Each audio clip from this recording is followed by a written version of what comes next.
conclude the presentation. Wonderful. So once again, welcome and thank you for joining us for the Making College Success a Reality for New York's Youth in Care webinar. Today's webinar is presented in partnership with the New York State Education Department, New York State Office for Children and Family Services, the New York City Administration for Children's Services, our partners, CUNY and SUNY. And today we're going to focus on financing pathways for higher education available to youth with foster care experience, with a specific focus on the statewide Foster Youth College Success Initiative, its implementation and funding distribution for the 26-27 academic year. And my name is Michelle Avila. I'm the Director of Public Policy at Children's Aid, and I have the privilege and pleasure of supporting the Fostering Youth Success Alliance. And part of the Foster Youth Success Alliance's work is really anchored by wonderful partnerships with a host of individuals, which we are honored to have on this call today. So I'm going to introduce them shortly, and then we'll kick off very soon. So I will start with Sarah Dupree, who has over 25 years of career experience in higher education. Currently, she works for the New York State Education Department in the Office of Post-Secondary Access, Support, and Success as the Grant Program Officer for the FYSA, FYSA, and Enhancing Supports and Services for Students with Disabilities and Post-Secondary Success. So a lot of S's there, but super grateful for all the work that Sarah does and excited that we'll be hearing more today. We're also joined by Kelly Pennebaker, who is the Director of the Bureau of Education and Transitional Support Services in the Division of Youth Development and Partnership for Success at the New York State Office of Children and Family Services. Her bureau focuses on the education and support service initiatives for older youth who are currently or formerly in foster care.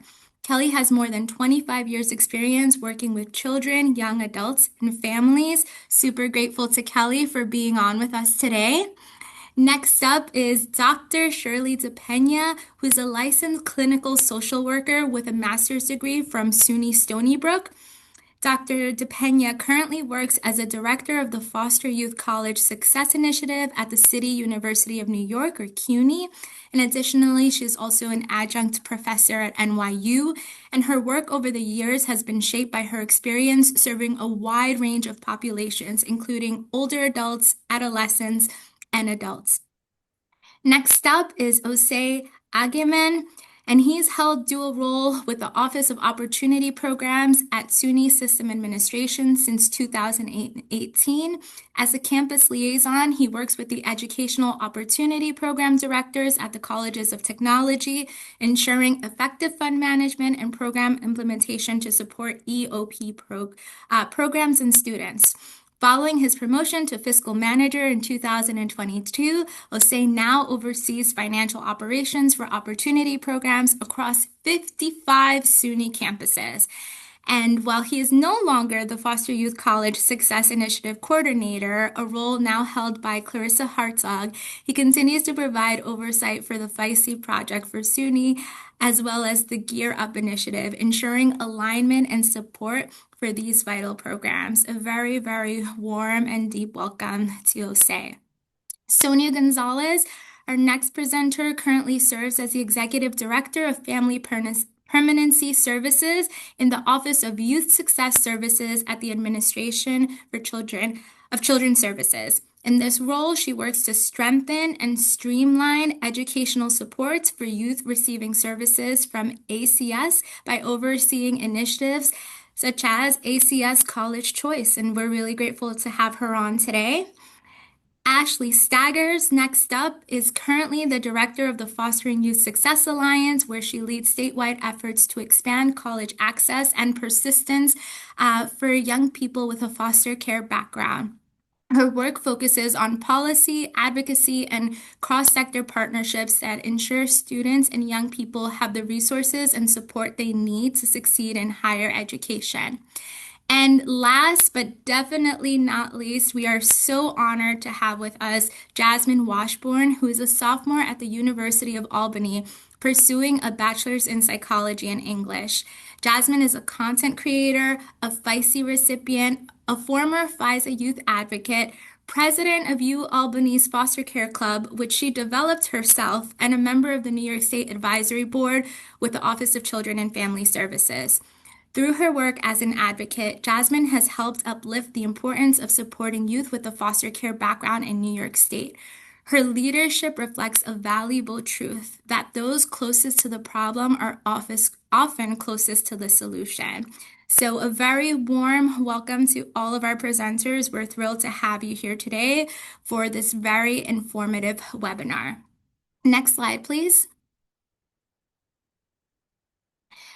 So here's our agenda for our time together. We just went through welcome and introductions. We are going to talk about the Foster Youth College Success Initiative, go through the Fostering Youth Success Alliance, advocacy that we do annually for the Foster Youth College Success Initiative. We'll reference the College Success Resource Guide, and at the end of the presentation, we'll share that information with you as well. We're going to talk about program implementation, give an overview by the New York State Education Department. We're going to talk about FYSA's 26-27 academic year funding distribution plan, reporting requirements. Next slide, please. We'll also cover student eligibility for foster youth and orphans, and also enrollment requirements. We're going to talk about identification and consent, and New York State OCFS is going to share some tips and strategies specifically for FYSA. We'll provide program overviews for CUNY and SUNY. We'll talk about additional resources like ETV and College Choice, and most importantly, we'll also allow time for question and answer at the very end. And lastly, before we start our presentation, a quick couple of housekeeping rules. Everyone is in listen-only mode. If you have questions, please use the Q&A feature. We will monitor questions and address them at the end of the presentation. This presentation will be recorded, and all of the slides, resources, and materials we cover during this presentation will be sent out to you following the webinar. Now it's my pleasure to turn it over to Ashley to provide additional background on the Fostering Youth Success Alliance.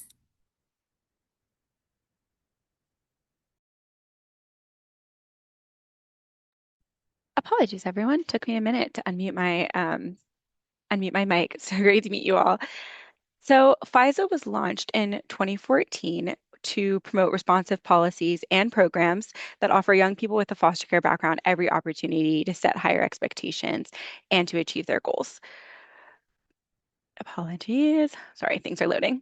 The Fostering Youth Success Alliance, or FYSA, is housed at Children's Aid, and we meet our goals and our opportunities by collaborating with partners and cities and state agencies, advocates, and stakeholders directly impacted by the foster care system, including foster youth parents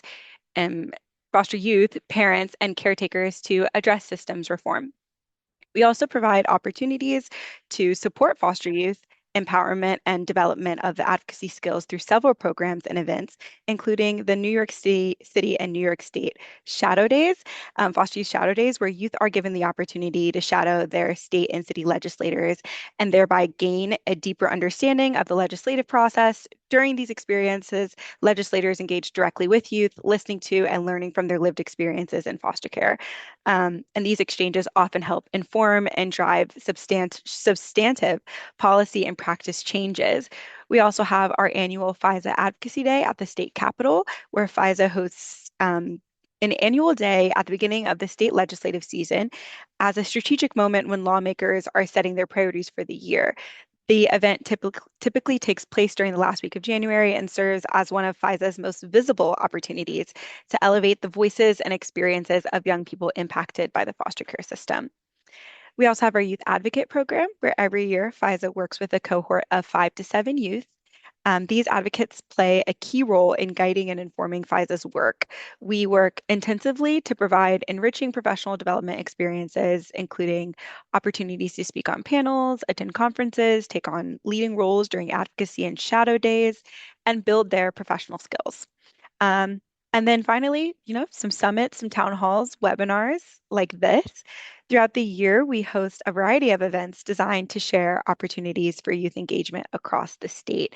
These sessions provide meaningful ways for young people to get involved, stay informed, and connect with our work. And if you would like to stay up to date on upcoming events and webinars, we encourage you to subscribe to the FYSA newsletter. We will send out a sign-up link following the session.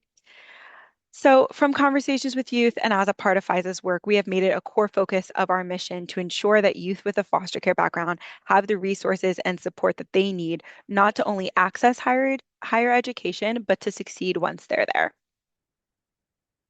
Next slide, please. So, why do we need to make college success a reality for New York's foster youth? Education, as we know, opens doors to economic and social mobility, and we believe youth in care deserve every opportunity to realize their full potential. FYSA has worked to challenge the status quo surrounding barriers to higher education for youth with foster care experience. We know that when young people feel supported, both financially and within their learning environments, they can pursue their higher education goals without unnecessary obstacles, leading to stronger outcomes. Over the past decade, we've worked collaboratively with New York State to expand post-secondary educational supports and improve outcomes for youth in care. When we began this work more than a decade ago, the educational landscape for youth in care was deeply concerning. And while progress has been made, there is still significant work ahead. Um, these are updated statistics actually from this year, but we still see that while we still see that 65 to 85% of youth in care complete high school by age 21, compared to 95% of young people overall. We still see that 29 to 64% of foster youth enroll in college or other post-secondary programs at some point. And 8 to 12% of students from foster care who have enrolled earn a 2 or 4 year degree by their late 20s. By contrast, about 49% of young adults in the general population complete a degree, which is about 5 times the difference. As such, and go to the next slide.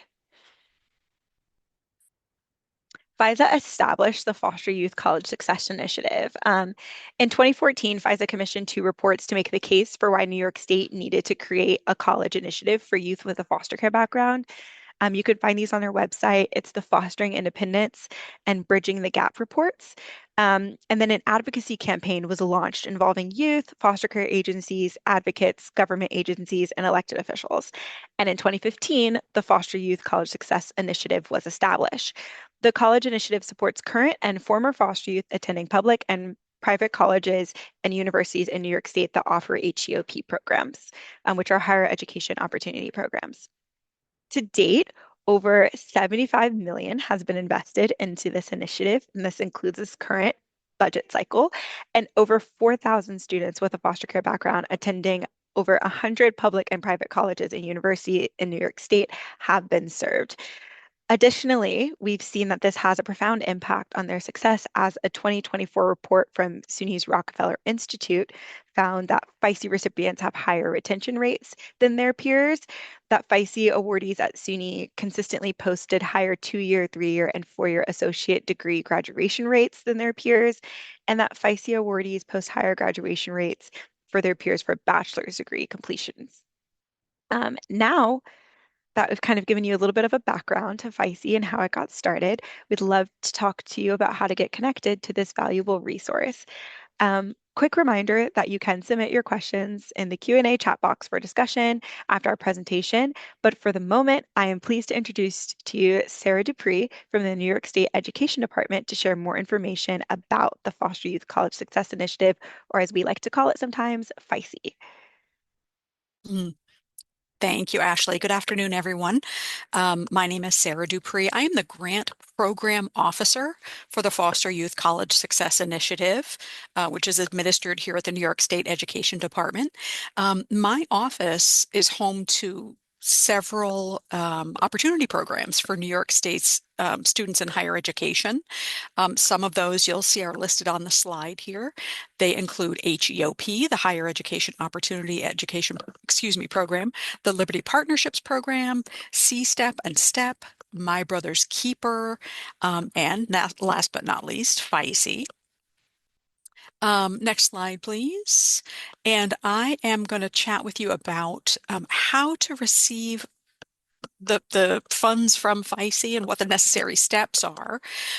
So I'll be speaking mostly to the colleges and universities that have eligible students. So let me begin with a brief program overview. Next slide, please. Thank you so much. So as you can see here, FYSA expands access to resources for students attending either public schools or private independent schools that offer an HEOP program in New York State. The resources are primarily financial and academic supports to assist students in entering, staying, and successfully graduating from college. FYSA funds are appropriated annually. Thank you so much. So every year we go through this process. Every year, once the New York State budget is enacted, we start the process over and over again. So I want to make sure to note that FYSA is only for undergraduate students, not for graduate students. But in any case, here we see how funds are appropriated. CUNY, SUNY, and the independent colleges submit an application to my office every year. Then each sector, CUNY, SUNY, and the private colleges receive an equal proportional amount of funding based on how many eligible students they have enrolled. Then each institution awards its eligible students grant funding based on that individual student's financial need to help cover their expenses and their cost of attendance. On the right side of the slide, you can see that there are some specific allowable or approvable uses of these funds. Thankfully, they are very flexible. Primarily, this funding is used for supplemental financial aid. We want foster youths to be able to use this funding to help them get enrolled and stay enrolled in college. So that includes anything that's part of their cost of attendance, like tuition and fees, books, transportation, and also unreimbursed medical expenses that are necessary to keep them enrolled in college. It can also be used for a few other things, including a summer college prep program or a transition program to help incoming students. It can be used for advisement, for tutoring, for academic support and assistance for eligible students. It can be used for supplemental housing and meals for foster youth. We do not want food insecurity or housing insecurity to be a reason that students have to leave college. And finally, as I mentioned, it can also be used for medical expenses that aren't otherwise covered. We are trying to fill in the gaps so that funding is not the reason that students have to leave college. Next slide, please. Okay, I'm going to go through a series of steps. How to access FYSA funding in about 8 easy steps. So stay with me here. Step 1, this step is about to happen. Later this month, I will be sending out a kickoff email to the colleges in the field, to the CUNY system, to the SUNY system, and to the private colleges that host a HEOP to let them know that the cycle is kicking off again for 2026-27. So if you are one of those liaisons or one of those sector directors, keep your eyes peeled. You can see at the bottom of the slide who those liaisons are for each sector. So if you're a student who happens to be attending a CUNY institution, you can see your contact's name there, Dr. DePena. If you are a student who's attending a SUNY institution, you can see your contact there, Clarissa LaCroix. And OSE is here to represent her today. And then if you're a student attending one of the private colleges that hosts an HEOP, you could write to me at fosteryouth@nysed.gov. Next slide, please. Okay, step 2. This is how we figure out who's eligible, who's enrolled, and who should receive funding in this upcoming year. So by July 31st, each of those campus liaisons on every single campus will submit to my office a roster of who they think their eligible students are. That is, who's returning from the previous year and who is new this year.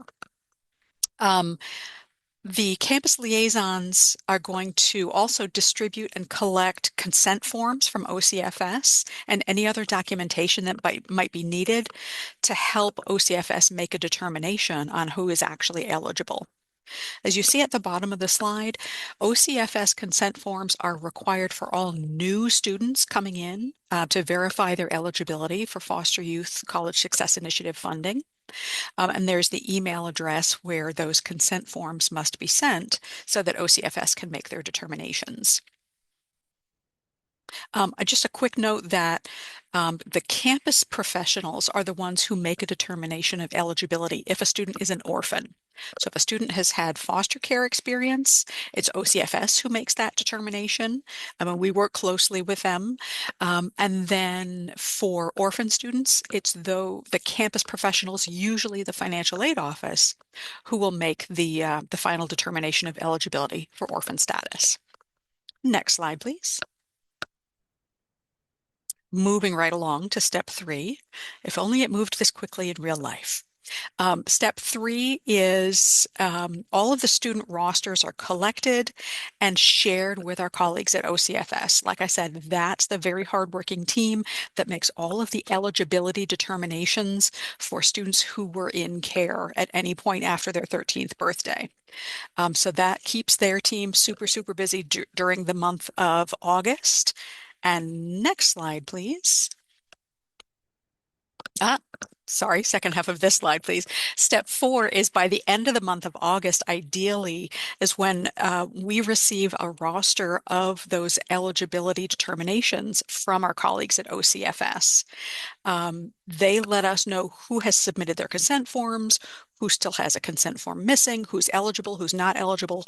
So we and all the colleges can narrow down on, okay, these are the students that are eligible at each campus. These are the students that still need to submit more documentation, et cetera, et cetera.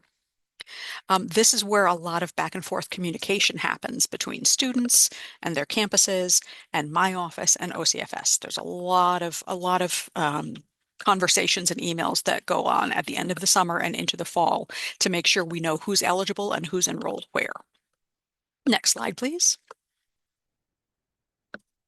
Then we take this information, and usually around the middle of September every year, my office creates the funding formula. That is, we actually sit down and crunch the numbers to figure out who is eligible and how much funding can go to each college to support their eligible students.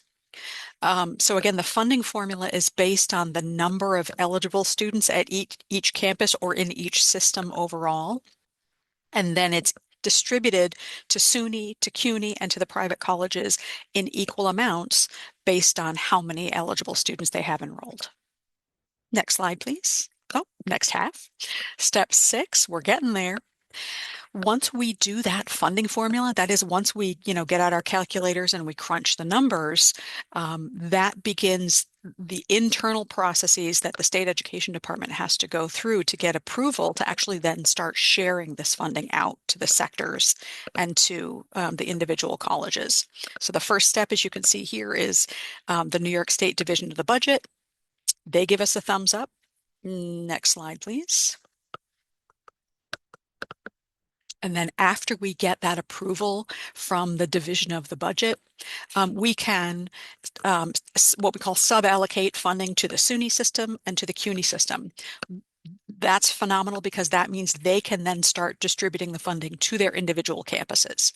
So step by step, we go through lots of different checks and balances so that the funding can actually flow to the students who are eligible for it and who need it. Then the process is a little different for private colleges. A lot of those private colleges require a formal contract with the New York State Education Department. So my office works behind the scenes here to get all of that paperwork done so that the funding can also flow out to the private colleges. And let's see step 8. There it is, typically late in the academic year. It's not ideal, but this is truly how the process works. By the spring, often late spring, the funding actually flows out to the private colleges.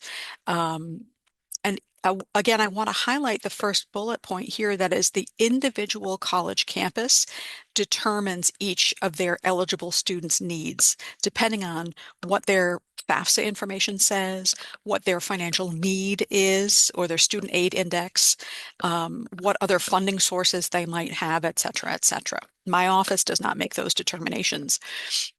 Schools also have the discretion to spread out their pool of funding across any and all eligible students. So even if a student is found to be eligible after my office does that funding formula and does those calculations, schools can still divvy up their pool of money to eligible students if they have enough funding, if they can, they're allowed to make the determination to spread out their funding across all of their eligible students. So even if a student is identified a little bit later in the game, there is still a possibility that they could receive funding. Next slide, please. Okay, last but not least, because we are a state-funded grant program, we do have to collect some year-end reports from the colleges and universities that receive funding. So there are two pieces of reporting that are due at the end of the year, every grant cycle. One of those is a financial form. It's called the FS10F. That is what prompts reimbursement to those private colleges for the funding that they've received. That form is not necessary for SUNY and CUNY because they are under the New York State Education Department umbrella, but it is necessary for the private colleges. And secondly, there's an annual project report that's required of all of the colleges and the SUNY and CUNY systems. And that helps tell the story to my office of how those funds were used during that grant cycle. So for example, how their eligible students are doing, if they're being retained and they plan to come back for another year, how they're doing academically, so that we can, again, continue to tell the story and support our friends at FYSA to continue advocating for funding for the grant program. And that, I believe, is the end of my slides. I'm going to kick it off to... It goes to me again. Oh my gosh, to Ashley. Back to you, my friend. Thank you so much, Sarah. That was just like a wonderful breakdown of how the steps work. So quick reminder to everyone, we are collecting your questions in the Q&A chat box for discussion. So if you have any questions following those steps, we do want to make sure that everyone is clear on how it works so that they can access the funding. So please feel free to drop it in the box. Now, to be eligible for FYSA funding, you or the students you serve need to meet the legislative definition for foster youth or orphan. So could we go to the next slide, please? So a little bit more about those definitions. The legislative definition for foster youth is a student who has spent any time in foster care or as a ward of the court at any time after the age of 13. That's how you meet that legal definition. This includes students who were later reunified with their birth families or were adopted after their 13th birthday. So if you were adopted after your 13th birthday, and then if you were adopted at any point after your 13th birthday, you do meet that requirement. Students who are without lawful immigration status or who fall within a category of individuals outlined in Section 661 5A, subsection 2 of the New York Education Law are eligible for FYSA consideration. And what that section is it's just a residency requirement, and it goes over, what the different residencies, how you can qualify if you're like a naturalized citizen or you're not lawful immigration, whether you qualify or not. So it's a small section. It is a paragraph. If it's not understandable, please feel free to reach out. Additionally, you can meet the FYSA eligibility requirements if you are classified as a legal orphan. These are students who were orphans at or after the age of 13, meaning that both of their parents are deceased. Financial aid administrators are able to use their professional judgment in terms of dependency in order to override unusual circumstances for students claiming orphan status. However, at a baseline, we all are held up against what these legal definitions are. So if you or the students you serve meet that definition, then there are some enrollment requirements. Let's go to the next slide.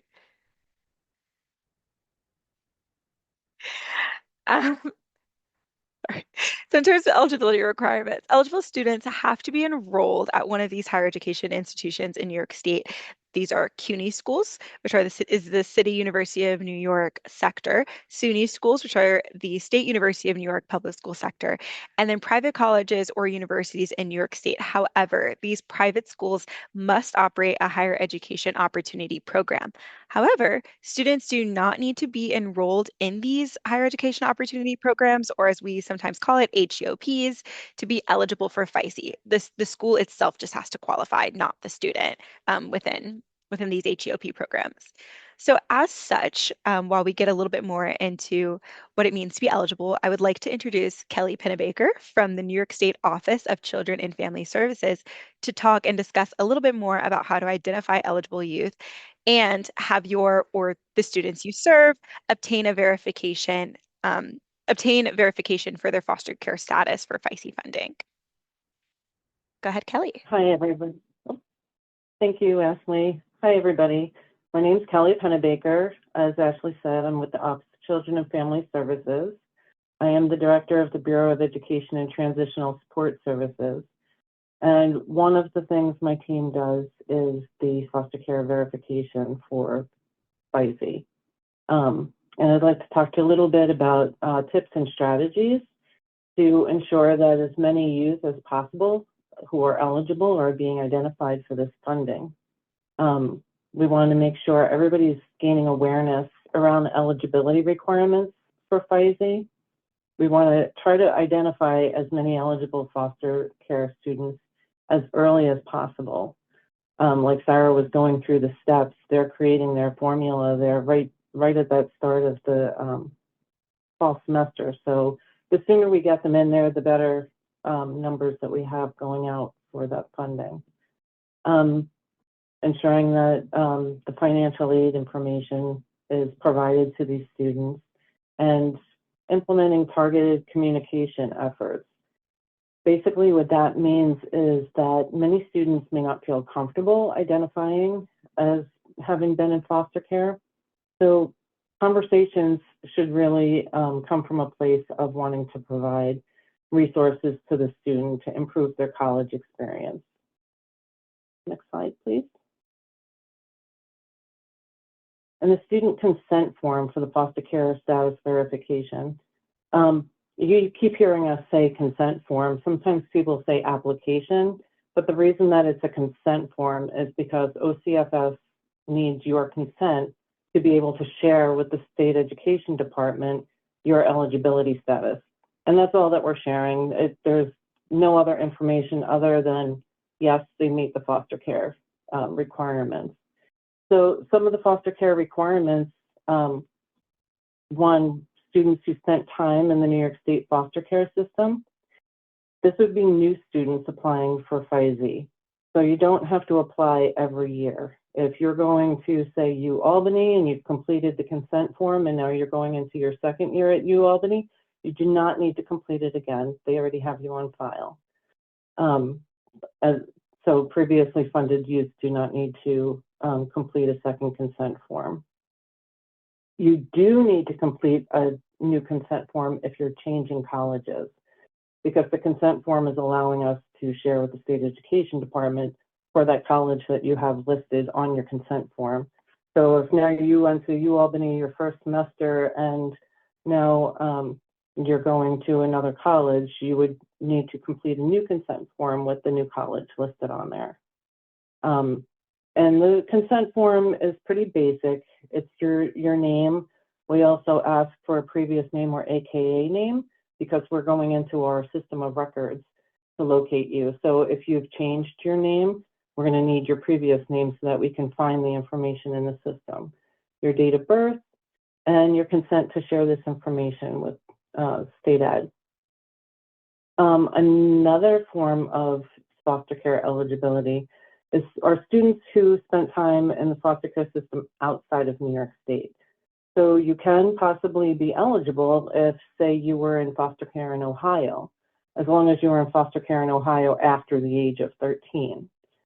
So with that, you would not be located in our system of records. So we would ask you to provide documentation from that state or the agency where you were in care. And that could be documentation from the child's attorney or from a court-appointed special advocate, or direct verification from a local or state child welfare office. We just ask that there's contact information on the documentation. Also to note that the TAP application will link students who identify as having foster care background to this consent form. Okay, with that, I'm going to pass it back to Ashley.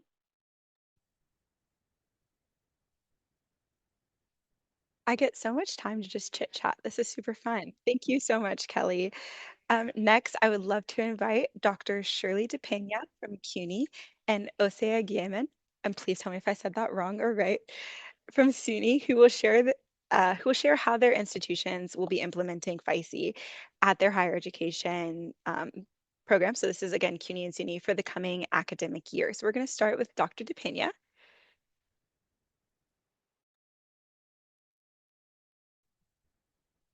Hi, everyone. These are, I believe, SUNY slides, not mine. Ashley. Christiana, could you go back a couple slides? It's the one with the CUNY logo on it. Oh, and then forward. Okay, I guess we'll just go a little bit. We can start with OCFS. There I go. I can start. Sorry about that, everyone. Just trying to keep it exciting over here. So as Ashley said, I'm Dr. DePena, and I oversee FYCSI at CUNY. And I just want to talk a little bit about, outside of everything that everyone has said, how we support students at CUNY.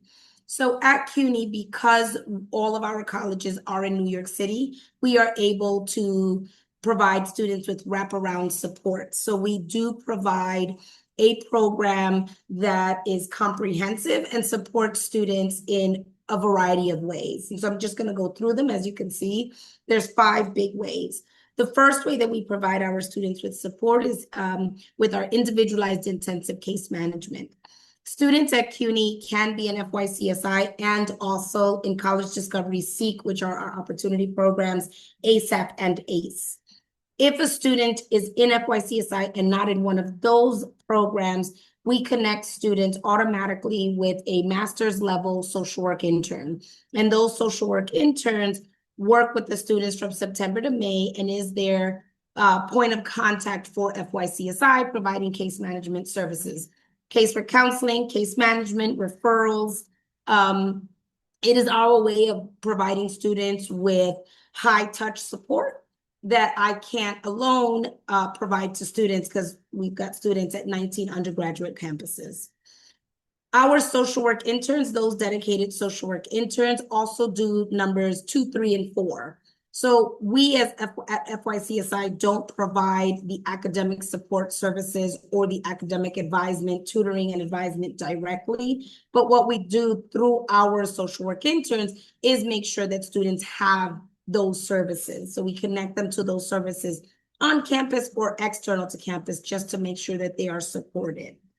At our community leadership building, we provide students with, we do virtual workshops to build community, to build other kinds of learning for them. So we will regularly do workshops on financial literacy, financial aid, educational advisement, and then our social work interns create and host socio-emotional learning based social virtual workshops.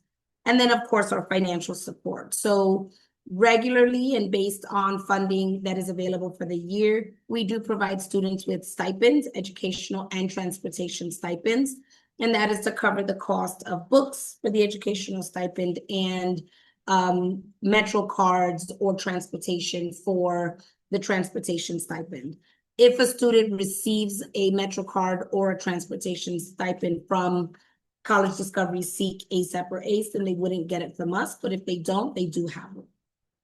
We also cover students in our on-campus residence halls. So if a student wishes to live on campus, we can cover their housing on campus.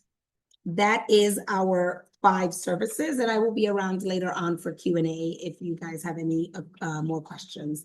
And with that, I will turn it over to my counterpart at SUNY, Ose Ajiman. Hey, everybody. I probably, like everybody else, or a lot of people on this in this webinar, is a Knicks fan. So if I have references, basketball references, it's because I'm a lifelong Knicks fan and I'm still on the mode of excitement. All right. So, Dr. DePena, thank you for the assist. So just as far as the distribution process, it was talked about by Dr. Pre earlier. Just as in prior years, the OCFS consent form is required for all new FYSA students. The form is pretty quick. It's a one page form that is reviewed by OCFS. The emails at the bottom. That is the determiner of if you are eligible. When we receive the list and then we pass the list on to OCFS to review, we receive the roster, and that's how we know who's eligible. So when you receive it, consent form, it's important that you complete that form, and there are actually FYSA liaisons that are on the SUNY campuses that can assist you with completing the form if you have any issues. Also, was clearly stated about orphans. It's an orphan status. OCFS does not verify that. They're verified by the campus. So you would have to work with your campus to get the verification of that particular status. Students who are returning do not have to, and I'll get to it later, do not have to complete the form. Once again, only if you transfer between schools. Also, just keep in mind the question, were you ever a foster care youth, water to court? Make sure that question is answered on your TAP application. I think this is a little different. Okay, thank you. If I could have the next slide.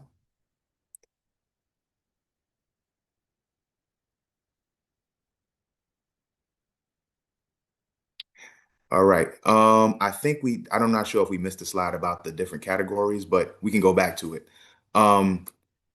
If you find students. I believe that was a slide that was pushed out of order. Is it this one? Okay. Yes, it's this one. Perfect. Thank you. Thank you. No problem. So what does it cover? So, you think about the different, areas that would be needed for what does FYSA cover? It covers, food insecurity, a lot of different areas that would need to be covered, whether it's housing, tuition fees. It's not blocked into one thing. But overall, when you go into college and that transition happens, there's just a lot of barriers that are there. There's uncertainty, variety of health, mental, physical health issues, financial barriers, all those different areas. With SUNY is primarily, financial supports, but individually on some campuses, there are committees like the one that Jasmine has and started that has foster clubs that kind of talk about these different areas. But any of those supports financially that's needed is meant to supplement what you already receive from like TAP and Pell, but any of those different things. And if there's a question of what it would cover, definitely reach out to your FYSA liaison on campus, and that can be found at the website suny.edu/FYSA. And the liaisons for your campus would be listed. Next slide, please.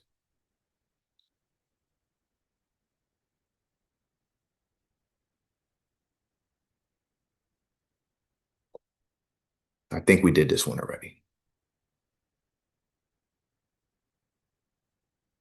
All right. And just, with the student specifics, if you find a student for folks on campus, and I was happy to see that some of the attendees in the webinar are actually some EOP directors, and some are EOP directors or FYSA liaisons. If you have someone at your campus for some of the financial aid administrators, or if you're a student or whatever, Please submit that consent form to the email that's here. Make sure it goes to that particular email. And once it's received by that email and they have all your information, Kelly and her great team, it's in good hands. So your eligibility status will be forwarded back to you to let you know. And then we go through the process of letting the campuses know these are the different students who are eligible. And then there's not much you have to do there because the campus takes over, making sure your financial packages and everything are taken care of. You do not have to be EOP to receive FYSA funds, but there are many students who are EOP that receive FYSA funds, and they don't interfere with one another. If you're afraid of, oh my goodness, can I get both? You can actually have both. For example, EOP does not pay for tuition. FYSA can pay for tuition. So you can get the double whammy. EOP is outside its non-tuition costs, and I'll get more into that a little later. So having that buffeted support is very important, but you do not have to be EOP to receive funds. And also for the community college professionals that are on, it's very, very important to share and disclose how much is left on your campus from the prior year, because the funding is handled differently. Because I handle mostly all of the funding that comes through opportunity programs overall, through community colleges is sent as kind of like an ACH or a check to the campus. There's an allocation method for SUNYs, but for community colleges, it's a little different. So we can't send additional funds if the other funds are not utilized correctly. So it's very, very important because this can stifle the process of getting funds to the campus if campuses, community college in particular, don't report back, how much is left on the campus. SUNY campuses, on the SUNY state op campuses, it's a little different because it's allocation. If there's any situation with a student or the threshold or packaging or anything, please reach out to our very capable FYSA coordinator, Clarissa, now LaCroix. But her email is clarissa.hartzog@suny.edu. Please reach out to her if there are any additional questions on how the funding is moving or what to do next in addressing that. Next slide, please. Just real quick, I just wanted to talk real quick, briefly about the Educational Opportunity Program.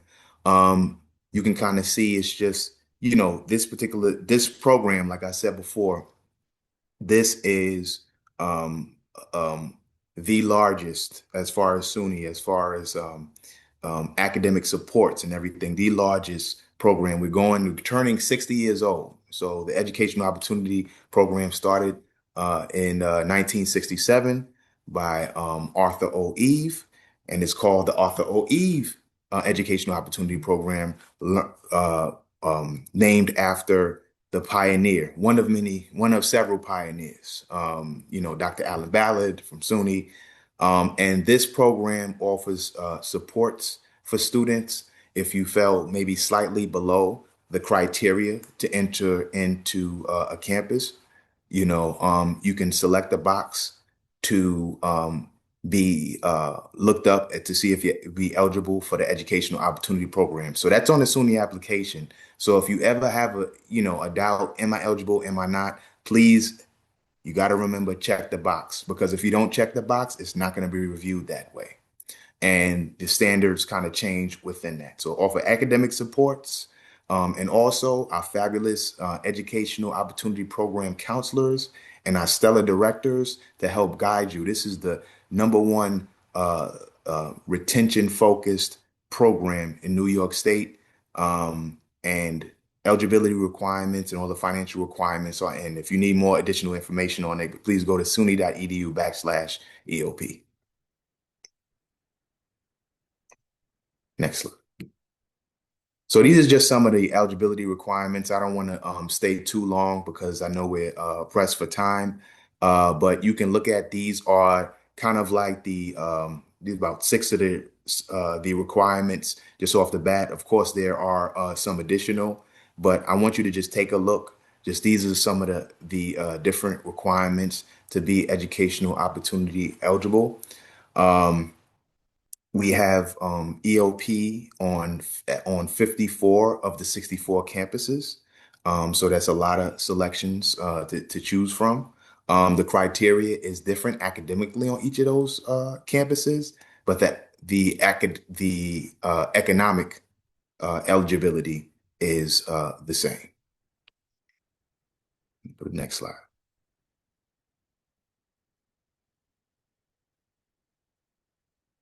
All right, so I talked about it earlier a little bit. Some of the things that the FYSA program takes care of: tuition and fees, books, transportation, housing, inclusive of recess housing. I know it is a anxiety-inducing event for you to think about, where am I going to go in between breaks. FYSA can assist with that, working with your campus to assist with that. Also, campuses usually provide tutoring, but if there's additional tutoring that's needed for support, it can support for that. And then personal expenses. This is worked out with your FYSA liaison and our office to determine what's what, but I know that there are a great deal of personal expenses involved. Um, Medical expenses, some of the things that happen, medical expenses, if you don't have insurance or vision, or there's an emergency room visit or something like that. It's just nice to know that funding is available in these different particular areas. This program is also not merit-based, that you have to maintain a certain GPA. Now, with your campus, you may have to, but as far as to receive this funding, it's not. But you do have to be enrolled and, actually pursuing, associate's or bachelor's degree, or your one-time bachelor's degree. So just keep those in mind. These different areas that, when you think of different grants, some of them cover specific things, but this is a wraparound initiative that really covers a lot and covers what maybe some other grants are not able to cover. And I'm gonna pass it on to the next. Goes back to me for a hot minute. Mhm. Thank you so much, Jose and Dr. Pena. You guys, they're one of the biggest teams behind FYSA. So as you can see, it's in really good hands. But thank you all so much. I know that we've been spending time walking through the processes of FYSA, the Foster Youth College Success Initiative, in detail, but it is just as important to hear directly from the students who have experienced it. And that's why I'm really excited to introduce Jasmine, one of our alumni youth advocates and a FYSA recipient, who is going to share her perspective on what the support has meant for her and why programs like this truly matter. Please welcome Jasmine Washburn.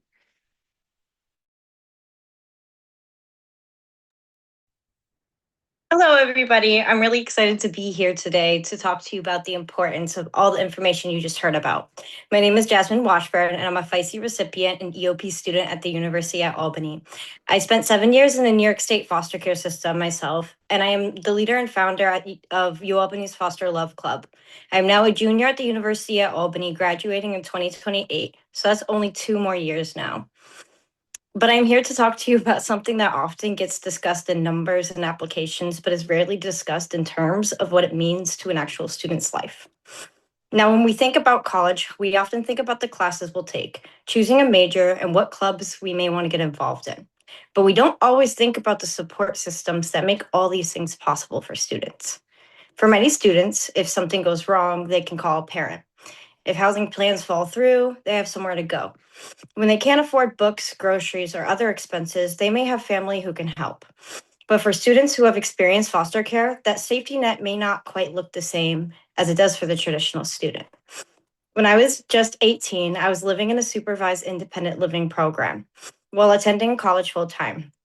The program that I was in offered me an apartment that would provide me housing until I turned 21, free of rent. Now, to anyone, this sounds like a dream. Off campus, zero rent for 3 years. This would give me 3 years to figure it all out. But what I wasn't told is that I would be placed into an apartment that was infested with mold, dust, and roaches. And I have asthma, and asthma can become very severe in these moments. I was using my rescue inhaler multiple times a day just to breathe inside the home that I was in. Though when I raised concerns to my caseworker, I was told that there weren't any other placements that they could put me in other than a group home. And I had already spent years in foster care and I know as a young adult attending college that returning to a group home could create more barriers to continuing my education. Transportation in group homes is often limited, and there is no guarantee that I would be placed somewhere that would allow me to continue attending in-person classes. And let's be real, we all know the importance of attendance in college. If you missed a day, you missed 3 hours of information, and that's probably about 1/4 of your next exam. So I was faced with a big decision: stay in housing that would negatively impact my health, return to a setting that could jeopardize my education, or leave foster care without knowing where the heck I would live. And guess what I chose? I had chosen to sign out. But after making that decision, I was left with the question that most students should never have to ask themselves: where am I going to sleep, and how was I going to put a roof over my head? I had no family to move in with, no parent to call, no relative that could take me in at the time. I didn't know how I would afford housing in this economy, especially while attending college full time. Learning that there were people and programs willing to invest in students that were facing these situations was life-changing for me. My academic advisors through EOP helped me explore year-round campus housing options. My financial aid advisor, Nellie, connected me to funding opportunities, and the faculty through the EOP program had guided me through the process and helped me advocate for what I needed. Programs like the Educational Training Voucher, the Fostering Youth Success Alliance, EOP, and other grants made it possible for me to remain in school. Yes, these funds pay for my tuition, books, and food, but for me, they also did something bigger. They gave me a place to live. And without that support, I would not only struggle to afford college, but I may have had to face homelessness in order to continue my higher education journey. Because of tuition and housing costs are covered, I'm able to stay on campus year round. I'm actually right at UAlbany right now. I have access to transportation, supportive services, students' organizations, mentors, and a community that has helped me succeed. Instead of worrying every day about where I would sleep, I could focus on my education and my future. I found a home and family in my college. I think it's important for people to understand that when you support a student from foster care, you're often supporting much more than their education. You're creating stability and preventing homelessness. You're providing opportunities that many of us wouldn't have without this. Now, with all that said, I do have a slight confession to make. In the summer of 2025, I had no clue that I could apply for FYSA or ETV funding during the summer semesters. Because I wasn't aware of this, I'd spent every last dollar that I made in my first ever internship to pay for housing. A fat bill of $3,500. And that summer, I made $3,600. So this left me with less than $100 to spend on food, which wasn't very nutritious, but it was what I could afford. Now, as a junior, I'm a double major who's developing and leading UAlbany's Foster Club. I hold 3 internship positions and 2 part-time jobs. I truly love my work. I find a voice and reason in what I do. I'm advocating for changes in policy within child welfare system in New York State, supporting foster youth on my campus, and so much more. The goal of my club, UAlbany's Foster Love Club, is that I lead, is to connect youth to resources, help youth build on their advocacy skills, and help them find a community of youth who understands each other. Because aging out can feel lonely, and we all need a community that gets it. But I can confidently say that I would not be where I am today without these programs, the people who help me access them. So whether you're a financial aid advisor, professional, a faculty member, advisor, or a student, I encourage you to continue sharing the information about these resources. Continue to help students navigate these systems. Continue advocating for funding opportunities. Because for students with foster care experience, these grants and scholarships are not just financial assistance, but a bridge between instability and opportunity. And sometimes they're the reason a student stays enrolled. And even sometimes they're a reason that the student has a place to call home. In an updated study, it showed that statistics on foster youth who obtain a bachelor's degree has finally increased from only 3% of foster youth obtaining a bachelor's degree to now 3 to 12% obtaining their degree. This isn't a coincidence. It's direct evidence of the impact that these grants have on creating opportunity. Creating educational equity for orphans and foster youth is essential, and access to these grants are a big part of creating that equity. That's all I have for you guys today. Thank you so much, Jasmine, for lending your perspective and also for your continuous advocacy on behalf of yourself and your peers. Our team at FYSA had the absolute privilege of witnessing significant parts of Jasmine's journey, and we are beyond ecstatic and looking forward to watching her continued progress throughout her college career and the future. As you can see, she's going to do amazing things. Before we conclude, we'd love to take a moment to mention additional resources available to students with a foster care background as they navigate their post-secondary education. So first, we're going to hear a little bit about the education and training voucher, and then a little bit about the New York City Administration for Children's Services College Choice Program, and then a little bit on the TAP application. So beginning with Kelly, I would love to invite you to discuss how young people can access ETV.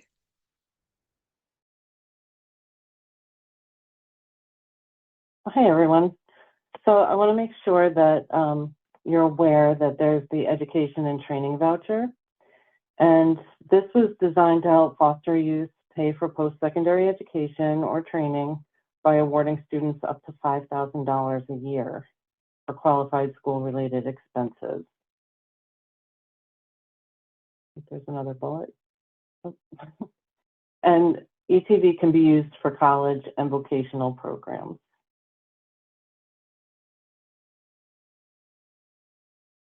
So in order to be eligible for the education and training voucher, the student must be a current foster care youth or a youth who left foster care at age 14 or older.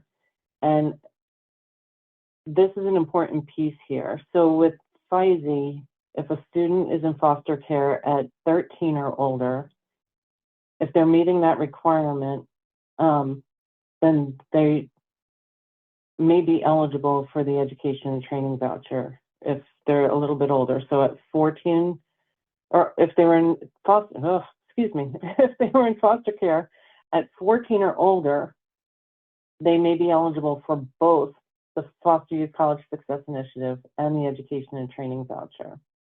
A lot of times people get confused and they think they can only apply to one or the other, but that's not true. So if they're in foster care at 14 or older, they can apply for both. Another eligibility point would be a youth adopted from U.S. foster care or who entered a kinship guardianship at age 16 or older.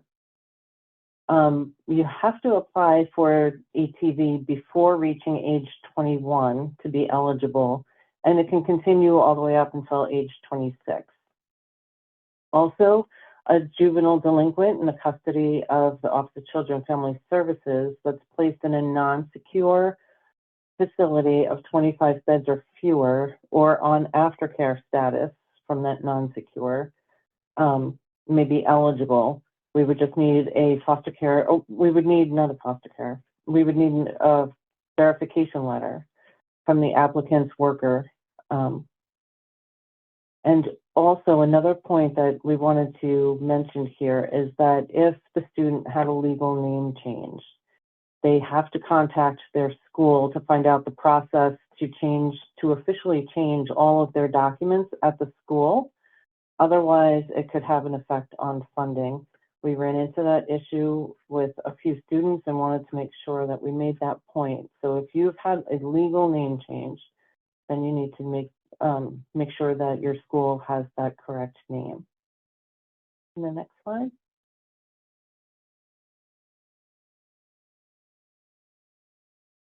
So there is an online portal for the education and training voucher.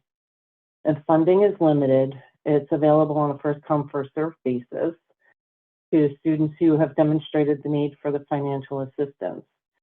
And for this particular funding, students must reapply each academic year, starting on August 1st. So currently the portal's closed. It closes on May 31st, and will reopen again on August 1st. And that's when they'll begin taking new applications. Students can qualify for ETV for up to 5 years total, consecutive or intermittent, and students must be enrolled in an accredited institution to receive the education and training voucher.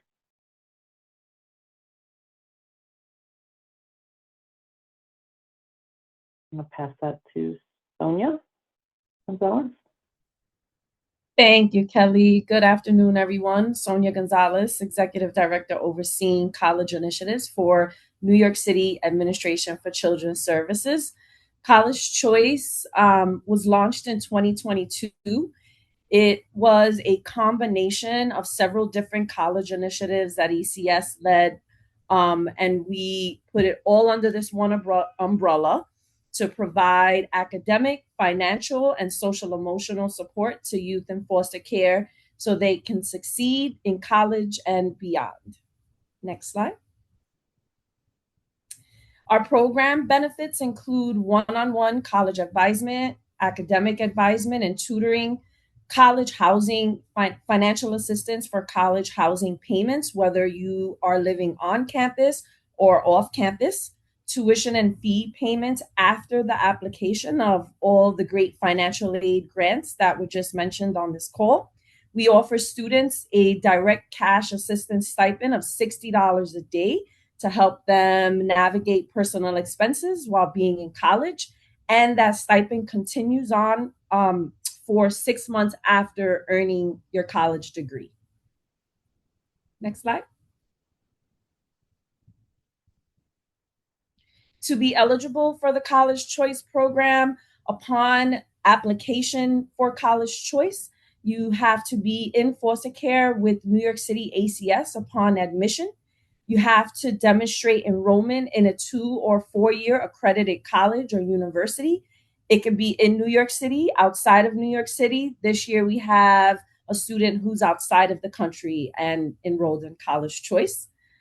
You have to demonstrate a cumulative grade point average of a 2.0 or above, enrolled in 12 credits or more, so demonstrating full-time enrollment status, and earning 65% of the credits that you register for each semester. And again, completing all financial aid applications for which you're eligible. That includes FAFSA, TAP, DREAM Act, ETV, and FYSA funding. Next slide. These are a list of the documents that we require students to submit upon application into College Choice. We ask for an enrollment letter, your bursar bill so that we know how much to pay after financial aid, your transcript, schedule, academic calendar, and then because we do provide financial assistance for students who choose to live in off-campus housing, we do ask for a lease once you are accepted, as well as a lease once you are accepted, as well as an invoice. And then for our students who have earned their college degree, we do ask for their final transcript and a copy of their diploma. Next slide. In New York City, we partner with this list of New York City off-campus housing options for our New York City students. Our students who are in New York City, if their college has on-campus housing and they choose to live in on-campus housing, they're more than welcome. But for our students who are older and more independent, there's a variety of different options that students can choose from while in New York City. For our students who are outside of New York City, they tend to identify off-campus housing options that are pretty close to the college of attendance to ensure that they can get back and forth without any issues. Next slide.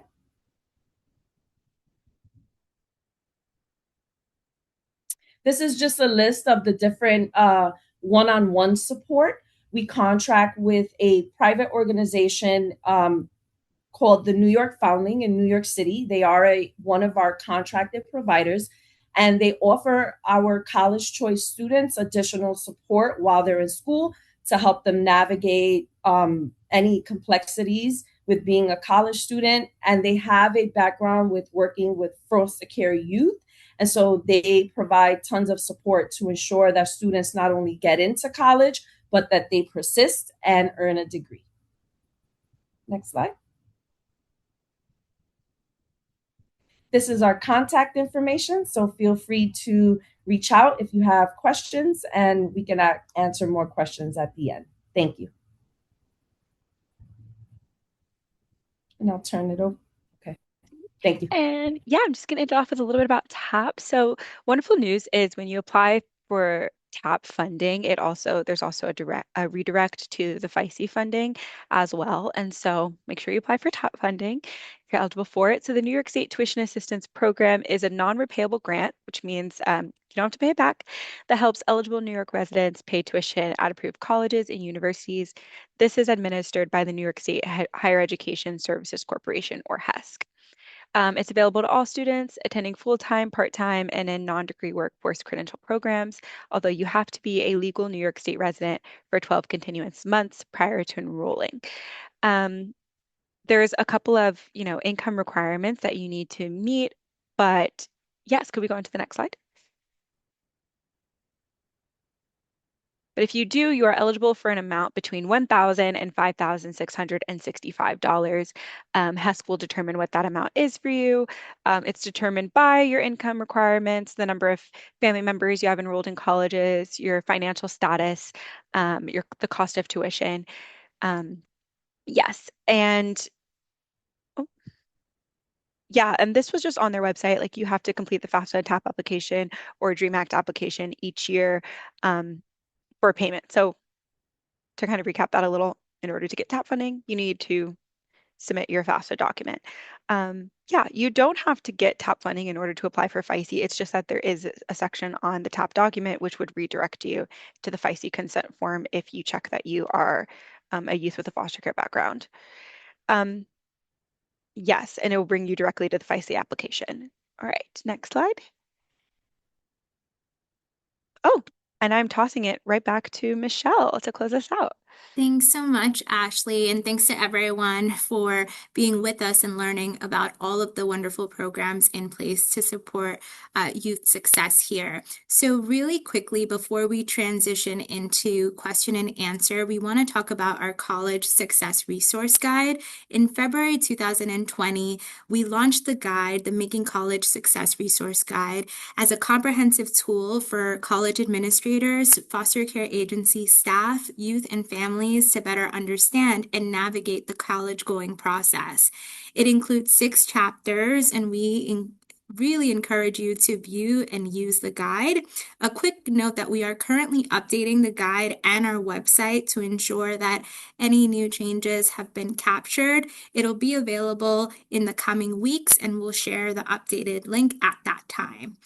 And so with that, I will open it up for Q&A. Ashley, I think we got a couple of questions during the presentation. Do you have any that you want to flag? Yes. So Rachel asked, is it possible to be considered an orphan in the case where one parent is deceased and the other parent is unknown and or has never been in the student's life? And I'm going to toss this over to OCFS or NYSED. This is a really great question, and it's one that we get often. Rachel, thanks for asking. Ultimately, the decision on orphancy is made by the folks on campus, typically in collaboration with their financial aid colleagues. But I have seen this particular example that you present as, yes, an option, a viable definition of orphan status. If you want to email me, I can respond in writing. I can get my supervisor and one of my colleagues to chime in as well. But yeah, a situation where we have a death certificate for one parent and the other is completely unknown or has never been involved in the child's life could be considered a viable orphan status determination. But yeah, feel free to drop me an email at fosteryouth@nysed.gov and present the particulars, and Chris and I can put our heads together and get back to you. Awesome. Thank you. Just to add something to that. Of course. Sorry.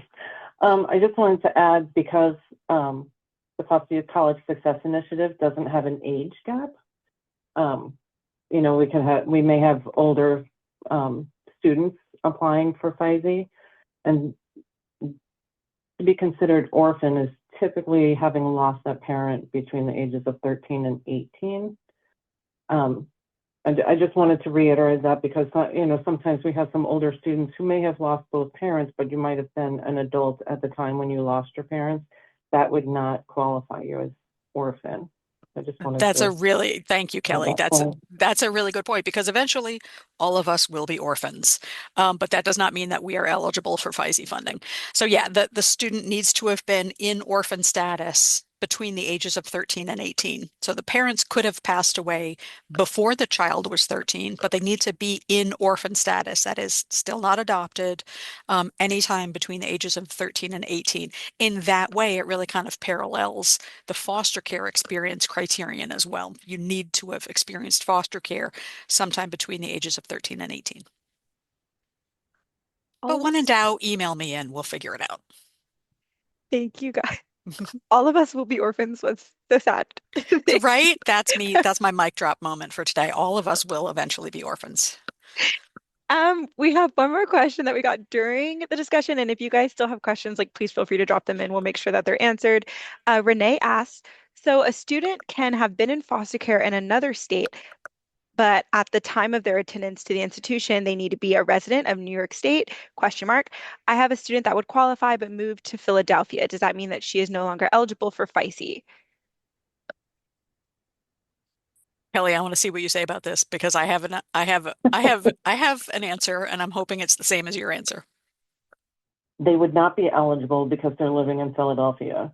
In order to be eligible for FYSA, you need to be a New York State resident. So if they were in foster care in another state and then came to New York and are now a New York State resident, they would be eligible for FYSA. I'm so glad that your answer and my answer are the same. Can I jump in on that answer though? Sure. Mm-hmm. So this is, I don't know if anyone can see me because I can't see myself. This is Shirley from CUNY. If a student were eligible and let's say attending a CUNY school, but because they live in Philadelphia now, or when they start, they just moved to New York, they would not be eligible. But once they've been living in New York for a year, I believe, they gain residency status and then they become eligible. So it still makes sense to submit your form. We would tell you you're not eligible right now, but next year you would be. And so when your residency flips over, we would be able to capture you. Always, when in doubt, submit a consent form. No matter what your question agreed. Submit the consent form because we will figure it out. And just FYI, when it comes to defining residency, we follow the same definition that HESC does. So, and as Kelly mentioned, that's 12 months, 12 months of continuous residency in New York State. Those are all the questions I had from participants. Guys, you know, we're about to close out, so if you have any others, please feel free to drop them in the chat. As we talked a little bit about before, there is no upper age limit for students wanting to access FYSA. I believe Kelly hit on that in her answer to Rachel. So I just wanted to flag that again for everyone. Yes, and I believe we have some normal FAQ, so I'm going to toss it back to Michelle to end the webinar. Thank you, Ashley. All right, folks, we want to thank you once again for joining us today. We would love for you to stay connected to us. We will send out a newsletter. We'll send you the links to our social media information, and we'll always send out the resources that we talked about today, but also any upcoming resources or notices that become available. As we mentioned at the top of the webinar, we will share the recording and the slides and contact information for all of the wonderful folks that you heard from today. We really appreciate the time together, and we hope you have a wonderful rest of the day. Thanks again. Oh, I'm sorry. I think I see we just got one more question if folks are still on. I think we have a question. How can a student communicate or advocate for their current financial circumstances or changed circumstances, such as how do they rely on themselves to afford basics, food, etc.? Does anyone want to I take will, that question? I'll speak to that a little bit. This is why that liaison model is so important. We have some great FYSA liaisons on uh, our campuses. Is just speaking. I'm just going to speak specifically for SUNY at this point. There is a person that is usually connected in the academic support services area or in the financial aid support area that is the designated person for all FYSE students. So even if a student is not sure if they're FYSE and they have a foster youth background, that liaison would be the one to speak to. I know we have very good ones that are in the SUNY system that I know I'm thinking of one in particular that sits down with each FISE student and goes over their packages with them, what's available. And if there's a situation where a student needed additional funding, they can talk to that liaison to work it out. Um, just keeping in mind that, with packaging and stuff like that, there is a structure, like there's but so much and everything. But that's why a liaison is very important, knowing who your liaison is. And you can find out who that is for the campuses that you're applying on the SUNY website, suny.edu/FYSI, FYCSI. And then you can go to where it says find my liaison, and you can see who the liaison is for each campus.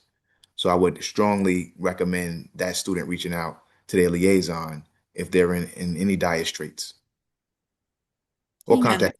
And the same goes for the private colleges. Any students at private colleges, email me and I can put you in touch with the liaison at the private college or university that you attend. And I'm at fosteryouth@nysed.gov. And as far as OCFS, you can reach out to your caseworker, whether you're still in care or you've left care. You can go back to your previous caseworker and let them know. There's also the local Department of Social Services that offer emergency services if needed. And as was stated before, speaking directly to your college and letting them know your situation. A lot of times they have resources specific to the college that they may be able to assist. So that there is a lot of help out there. You just need to talk, need to reach out. Thank you, Kelly. And for CUNY, I would say reach out to me at shirley.depena@cuny.edu. Special shout out to Nelly Bonilla, who's on. She's a great liaison. She's great with you Albany students. She is amazing. So shout out to Nelly and all the great liaisons out there. Thank you so much. Thanks, everyone. I'm going to look quickly one more time just to make sure I didn't miss anything before we close out. Okay, it looks like we're good to go. Again, thank you all for joining us today. We will share the slides, the recording, the contact information for all of these wonderful folks. Thank you to all of the speakers today. Your wisdom, your knowledge, and your partnership really enable us to continue to do this work, this very meaningful work. So we appreciate you. We appreciate our time together, and we hope everyone has a great evening. Thank you. Thank you all. Take care all.